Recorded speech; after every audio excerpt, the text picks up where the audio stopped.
Okay, so today I want to go over something that is extremely top of mind for me because I just had a conversation legitimately 30 minutes ago. It's this thing that's probably costing you over 6 figures every single quarter. Here it is.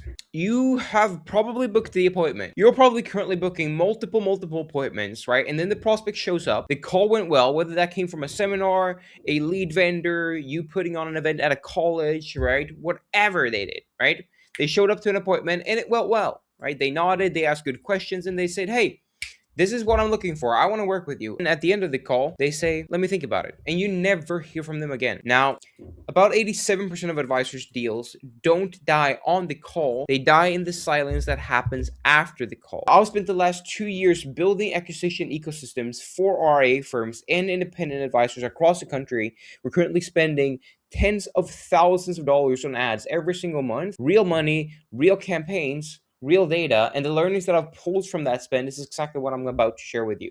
So by the end of this video, right, you're going to know exactly what goes on inside the appointment follow-up black box. That's what I like to call it. And more importantly, how to replace it with a system that actually closes. Let me think about it. They're not lying to you, right? They genuinely don't know what decision they're going to make. You're putting them on the spot, and that determines which side of the fence they land on. When you are on the sales call, that is when the deal should be happening, but for some reason it doesn't, right? And then a day later, half the urgency is gone. Day 3, they barely remember their excitement or the problem that they were trying to solve. And then day 7, they are just moving on. Say you have the call over here, right? You're on a Zoom call, right, with Mr. Prospect, right? You're both here. What typically happens is that this can go a few different ways. Is that you close them. Fantastic, we make money out of them, right? Everyone's happy. You close $2 million and laughing your way to the bank. Now, that's the most optimal option, is that they give you an objection.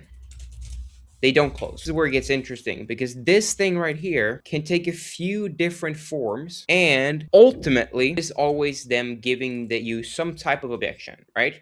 Either I'm gonna do it myself, I want to talk with my spouse, presuming you don't have them on the call, right? I'm talking to multiple advisors. Yeah, let me think about it, the classical. Whatever it is, you get the point. Typically, if you actually think back to your sales calls, you'll get 1 out of 4, 1 out of 5. Now, this is where people absolutely screw up. If you want to have a proper sales motion, now they go into a black box. And this is what I want to talk about today. What happens after they don't close? What systems do you have in place currently at the firm level to make sure that these people that are falling through the crack every single day actually close? We'll actually have one email flow per objection. Because if this is true, and they're actually talking to multiple advisors, it's not like they're just doing this for their own certainty, which is fair, because this is literally life savings that we're talking about, and I won't blame them. But if you get the objection, hey, I'm talking to multiple advisors, and I want to just vet the options before I transfer $5 million. Fair, right? What we have to take ownership of then, as the firm that is going to take care of them, is to make sure that they go with us. You just have such enormous leverage on the sales process, and just astronomical close rates that you can get out of this. Because odds are that the people that they are talking to are not doing this. And that's why I want you to do it. Say you guys have the call on Monday, right? Monday, then here is Sunday. And then there's multiple days in between here. You guys have the call over here. They're speaking to you, right? Everything sounds great, but then they want to speak with multiple advisors. And this is where your competitors come in. They have 3 other calls across, let's say, even 2 weeks. This is not uncommon, especially if you're talking to more sophisticated prospects, right? You have multiple competitors that they are comparing you between. Now, I want to ask you a question, right? What do you think is happening in between here? And this is your kind of follow-up call that you have with the prospect. Next touch point, right? This is 10 days in here, right? They're getting to Jaya from Roger over here, and then they're talking to, I don't know, Mark here, and then there's Christopher, right? And then there's Milo here. I don't know, but we want them to go with you. What do you think? Our job, after we talk with them, is to make sure that they go with us. And the way we do that is by installing email flow that happens in between the point of you booking and your follow-up call that is happening 10 days later over here. Say they give the objection, hey, I'm talking to multiple advisors. Now you need to make your case and you have 10 days to do it, right? Why you are so much better than all the other advisors. You send them emails on Monday, you send them emails on Wednesday, you send them emails on Friday, right? And then you send them emails on Tuesday, and then your call is on Thursday. And then here's an SMS, right? And then here's another SMS, and then here's a valuable article that you shared. What this does, and you can automate all of this, right? What this does is that you now control the narrative. You now control the narrative of exactly what is happening in between those appointments and how the prospect is thinking. Like, for example, here's like an email that says, here's what looks like when we move forward, right? If you were to go with us, here's exactly what that looks like. Here's what it actually costs you to wait, what the cost of an action cost you, right? Here's just a value email showing competency from your firm that you guys actually know what the fuck you're talking about, right? And here's another just competency email saying like, hey, I know that you wanted to fix your taxes because we're about to do a Roth conversion, right? Here's a valuable resource around that. And then here's a personal video that comes in from you as a founder saying, hey, I know it's been a while, but I just wanted to check in with you. Just reply back to this SMS if you have any questions.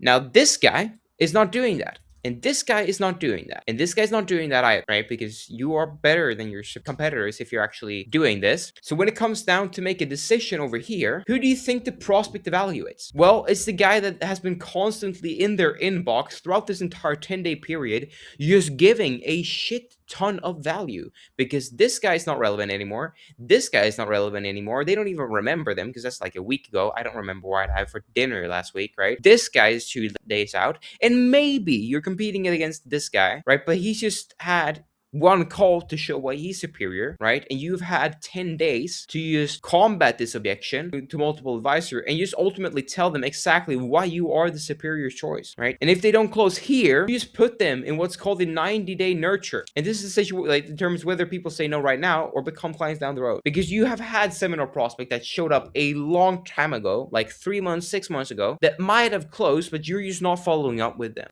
Right? And then this 90-day long-term sequence, or 6 months, or a year long-term sequence, right? Multiple times a week, you're just giving them a shit ton of value, right? You just give them a shit ton of value, saying, hey, here's this resource, here's this resource, here's this thing, because I know we talked about that. Here's this article, here's this YouTube videos found out about. And then when it's time for that prospect to actually make a decision, whether that be over here or here or here, does not matter. No matter how many advisors they've ever talked to, right? Because you have been the guy kind of constantly in their inbox. If they now think of, hey, yeah, I need to make something about my finances, I need to get an advisor. Whose name do they think of? Yours. Because you've been in their inbox 3 times a week for the last 6 months, right? And it's relevant because we have this thing to type back to. Exactly the objection that they gave you. If it's like, let me think about an objection, it's going to be a completely different email sequence than I'm talking to multiple advisors. This is just you proving that you're better than everyone else, right? This is you helping them, guide them through the decision of making, because we're talking about people's life savings, right? Them make the decisions with their spouse, right? Give them resources, right? Start treating them as a client before they ever become a client, but you can do it in an automated fashion, right? I'm going to do it myself. Then you just kind of like objection overcome emails before the next follow-up call, right? Saying like, hey, Warren Buffett has a financial advisor. Elon Musk has a financial advisor. Why do you think you're better than yourself? Right? Stuff like that. Put them in another mindset. If you control the entire prospect journey, right, and you're constantly there, put them in your own kind of what we call ecosystem, because that is what it is at the end of the day. Just an ecosystem where you demonstrate expertise. The guy that controls the narrative controls the sale. Turn out the way that them closing, you need to build the systems around it so that they can close down the road. You just go into a black box, right, where nothing happens. It's crickets from both sides. You don't even give them the option to transact with you or book in the call with you. But what we want to do is we want to build these systems that happens after the call to where people can just book themselves in on the calendar, like give them multiple, like all roads lead back to Rome, right? So that you can close them. That be 6 months, 6 days, 2 days, or 6 years down the road. I don't care, right? But you need to have an automated way so that you can actually transact with them. 500, 300,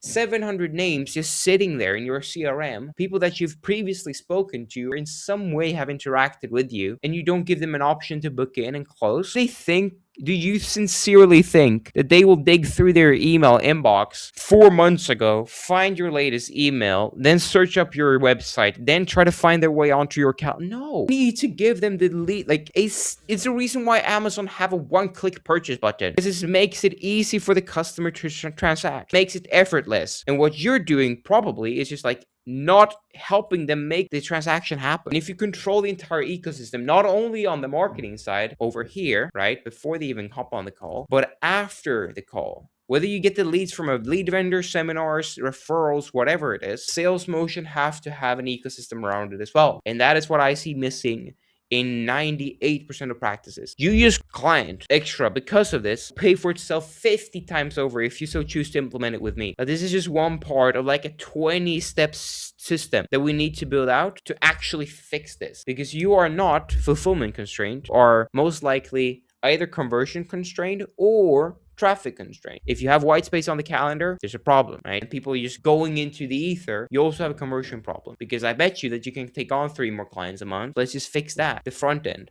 Right? Now you can just keep doing what you're doing currently. Take this information and build it out yourself. Or if you want to work with me, there's a button below this link, or there's a link below this video where I will just build this out for you for a one-time payment. Where I build all of the objection-specific emails, all the long-term nurture sequences, all the lead magnets that go with it, right? Every email, the decision-making frameworks, the cost of an action sequence, right?